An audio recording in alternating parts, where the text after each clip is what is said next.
2023년 새해를 맞아 미 크리스천 포스트는 기독인들이 종교의 자유와 성 정체성에 대한 바른 신앙을 지키기 위해 올 한 해 주목해야 하는 3가지 정치적 이슈에 대해 발표했습니다. 지난 3일 공식 출범한 미국 제118대 의회의 종교 구성에 대한 조사 결과 의원 대다수가 기독교인인 것으로 밝혀졌습니다. 세계 최대 밀 수입국으로 우크라이나 전쟁 이후 식량 가격 폭등 등으로 직격탄을 맞은 이집트가 치솟은 물가와 반토막난 화폐 가치로 시름을 앓고 있습니다.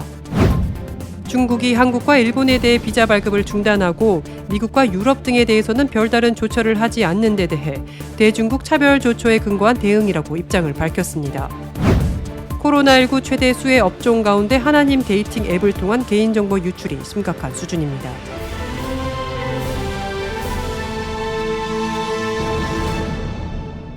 첫 번째 소식입니다. 2023년 새해를 맞아 미 크리스천 포스트는 기독인들이 종교의 자유와 성 정체성에 대한 바른 신앙을 지키기 위해 올 한 해 주목해야 하는 3가지 정치적 이슈에 대해 발표했습니다. 첫 번째는 종교의 자유에 관해 다루고 있는 303 크리에이티브 대 엘레니스의 대법원 판결입니다. 독실한 기독교인이자 303 크리에이티브 웹사이트의 소유주인 스미스는 차별금지법과 그녀의 종교적 신념에 반하여 동성결혼을 축하하는 웹사이트를 만들도록 강요받아야 하는지 여부에 대해 콜로라도주를 고소했습니다. 법원 판결은 2023년 6월경에 확정될 것으로 예상됩니다. 두 번째 이슈는 낙태금지법에 관한 이슈입니다. 지난 6월 24일 대법원은 과거 50년 동안 미국을 통치했던 전국적인 낙태 제도를 만든 2개의 법적 결정인 플랜 페런후드 대 케이시 케이스와 더불어 로데 웨이드 사건을 완전히 기각했습니다. 그 결과 낙태의 합법성 여부에 대한 문제는 당분간 주정부로 돌아갔습니다. 이에 대한 반발로 텍사스와 같은 일부 주에서는 낙태를 금지하는 법안을 제정하기도 했습니다. 세 번째로 주목해야 할 주요 정치 이슈는 동성애와 어린이 성교육에 관한 이슈입니다. 공립학교의 잘못된 성교육은 그 자체로도 해로운 잘못된 교육이기도 하지만 아이들과 그들의 부모들 사이에 벽을 쌓고 있습니다. 크리스천 포스트는 이러한 이슈들에 대해 기독교인들이 관심을 가져야 한다고 주장했습니다. 크리스천은 그리스도의 충실한 추종자로서 종교의 자유를 보존하고 태어나지 않은 생명을 보호하며 어린이에 대한 성전환 전쟁을 멈추는 적극적인 노력을 하고 교회는 이러한 것들을 가르치고 도전하는 데 한 걸음 더 나아가야 할 것이라고 밝혔습니다. 지난 3일 공식 출범한 미국 제118대 의회의 종교 구성에 대한 조사 결과 의원 대다수가 기독교인인 것으로 밝혀졌습니다. 크리스천 헤럴드가 미국 언론조사기관 퓨 리서치의 조사 결과를 인용해 발표한 바에 따르면 미 연방의회 의원 534명 중 자신을 기독교인으로 밝힌 의원이 전체의 88%인 469명으로 집계됐습니다. 이는 1970년대 후반인 96차의 91%에 비해 소폭 감소했지만 전체 인구의 기독교인 감소폭에 비해서는 미미한 수준이라는 해석을 덧붙였습니다. 개신교인으로 밝힌 의원 중 교단별로는 침례교인이 67명으로 가장 많았습니다. 이어 감리교인 31명, 장로교인 25명, 성공회 22명, 루터교인 22명 등의 순이었습니다. 조사에 따르면 새 의회에는 117대보다 10명 적은 148명의 가톨릭 신자가 있습니다. 그럼에도 불구하고 가톨릭 신자는 미국 전체 비율 21%보다 많은 약 28%를 차지합니다. 기독교가 아닌 종교를 보면 유대인은 상원의 9%, 하원의 6%로 상원에 보다 더 넓은 존재감을 갖고 있으며 민주당 의원인 불교 신자가 1명 있습니다. 양원을 합친 민주당원 중 12%가 유대인입니다. 또 종교적 소속을 밝히지 않은 의원이 7%입니다. 세계 최대 밀 수입국으로 우크라이나 전쟁 이후 식량 가격 폭등 등으로 직격탄을 맞은 이집트가 치솟은 물가와 반토막난 화폐 가치로 시름을 앓고 있습니다. 한겨레는 11일 AFP 통신 보도를 인용해 이날 이집트 중앙은행은 자국 파운드와 환율이 전날보다 약 7%나 올라 미국 달러당 31.95파운드에 거래됐다고 밝혔습니다.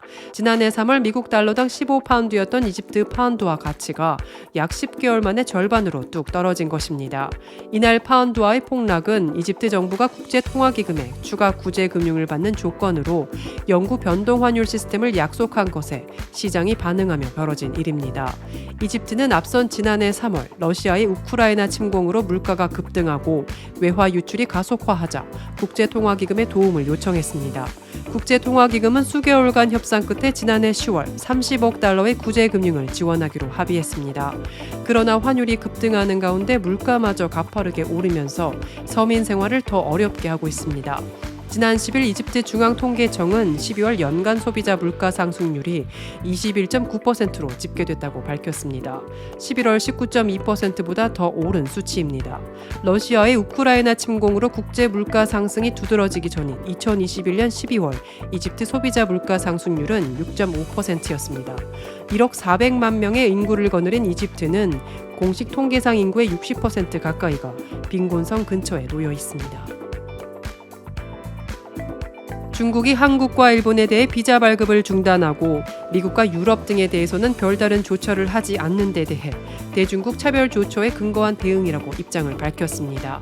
한겨레는 왕원빈 중국 외교부 대변인의 지난 11일 정례 브리핑을 인용해 미국과 유럽 일부 국가도 한국, 일본과 마찬가지로 중국발 입국자 방역 강화 조처를 했는데 왜 그 나라들에는 상응 조처를 하지 않았느냐는 질문에 우리는 관련 국가들이 중국에 대해 취하는 차별 조치에 실제 상황에 따라 상호 대응을 했다고 보도했습니다.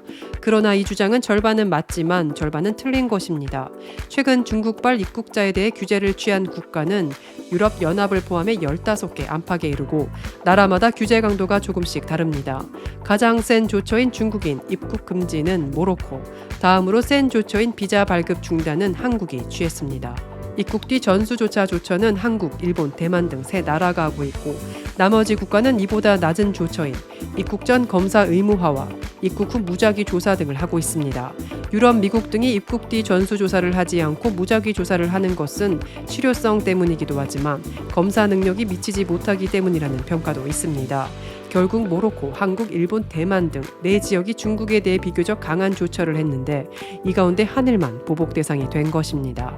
이에 대한 반발은 일본에서 가장 큰 것으로 보입니다. 일본은 중국에 대해 비자 발급 중단을 하지 않았는데 중국은 이 조처를 취했으니 상응 조처의 수준을 넘었다는 지적을 피할 수 없습니다. 코로나19 최대 수혜 업종 가운데 하나님 데이팅 앱을 통한 개인정보 유출이 심각한 수준입니다. 국민일보의 탐사 보도에 따르면 데이팅 앱 설치 시 아이디, 비밀번호, 닉네임, 나이, 성별 등 기본적인 내용 외에도 상태글, 서비스 이용 기록, 접속 로그, 쿠키, IP 주소, 기기 고유 번호, 기지국 기반 실시간 위치 정보, GPS를 통한 위치 정보, 와이파이 정보를 통한 위치 정보 등의 정보를 수집하는 것은 물론 대화 내용도 수집되고 광고를 심는 추적 프로그램인 트래커도 함께 심기는 것으로 밝혀졌습니다. 대부분의 데이팅 앱들은 개인정보 처리 여부를 묻거나 확인하는 방식이 아닌 개인정보 처리 방침에만 동의하면 이 모든 것들을 허락한 것으로 간주한다고 합니다. 민감한 프라이버시인 대화 내용 수집을 서비스 이용을 위한 필수 요건으로 규정한 셈입니다. 그러나 전문가들은 대화 내용을 수집해 제휴사와 공유하려면 이용자에게 별도 동의를 받아야 한다며 동의 없이 공유하면 모두 법 위반 사례라고 말했습니다. 또한 이용자의 정보와 활동 내역을 기록해 광고와 연결하는 트래커도 앱 한 개당 5.5개씩 담겨 이용자 정보를 빼가고 있는 것으로 드러났습니다. 데이팅 앱 사용 시 개인정보 처리와 활용에 대해 보다 면밀히 검토하고 주의를 기울여야 하겠습니다.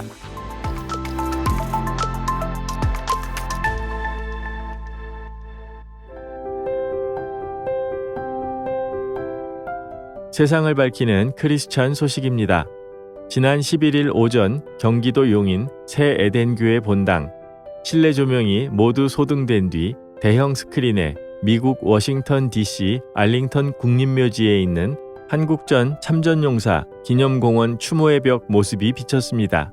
지난해 7월 완공된 추모의 벽에는 6.25 전쟁 중 전사한 3만 6천여 명의 미군과 카투사 7,200여 명의 이름이 새겨져 있습니다.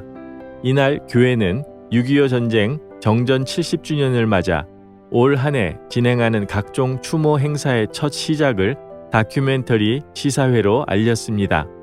영상에는 미군 공수여단 소속으로 6.25 전쟁에 참전했던 마이클 웨버 대령의 집을 방문한 소강석 목사의 모습이 나왔습니다. 웨버 대령은 한국에서 팔다리를 잃었다고 해서 나는 무너지지도 않았고 한국을 원망하지도 않았다면서 한국인들의 자유를 지키는 게 중요했기 때문에 팔다리를 잃은 건 그럴 만한 가치가 있었다고 생각한다고 담담히 소회를 전했습니다. 그는 이 영상에 출연하고 얼마 지나지 않은 지난해 4월 9일 별세했습니다. 시사회의 감동은 같은 날 오후 서울 강동구 중앙보훈병원 내 중앙보훈교회에서 진행된 참전용사 국가유공자 위문 예배로 이어졌습니다. 예배에는 6.25 전쟁에 참전했던 98세의 김석규 옹이 참석했습니다. 새 에덴교회는 2007년부터 국내외에 거주하는 6.25 전쟁 참전 용사를 초청해 위로하고 있습니다. 팬데믹이 한창이던 2020년에서 2021년에는 온라인 행사로 대체하며 참전 용사에 대한 예우를 한 해도 거르지 않고 있습니다. 교회는 추모의 벽 건립을 위해서도 재정 후원을 했습니다. 올해 새 에덴교회는 제17회 참전용사 국내 초청 행사를 오는 6월 개최할 예정입니다.